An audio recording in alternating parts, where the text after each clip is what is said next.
अस्सलाम वालेकुम वरहमतुल्लाहि वबरकातुहू। आऊं अली हसन अब्बासी। अवां जेकॾहिं पहिरियों दफ़ो मुंहिंजी ऑडियो ॿुधी रहिया आहियो त मुंहिंजे चैनल खे सब्सक्राइब कंदा, बेल आइकन खे पुश कंदा, ऑडियो खे लाइक कंदा ऐं कमेंट बॉक्स में पंहिंजी राय खां आगाह कंदा। ज़िंदगी खे महसूस करण जो 8हों तरीक़ो, पंहिंजे रूह जो चुहाव महसूस कयो। रूह बाज़ार में नथो मिले।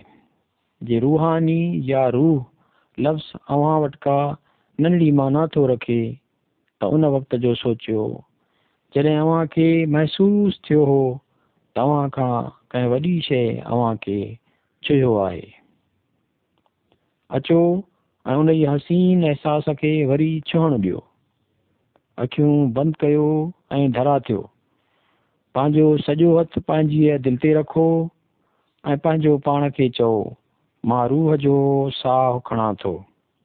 साहु खणूं ऐं इंतज़ारु कयो त उहो मुकमिल थिए। उन तरीक़े सां जॾहिं बि साहु खणूं था त ॼण रूह साहु खणे थो। उहा वर्जिश अव्हां खे ज़बरदस्त महसूसु कराईंदी।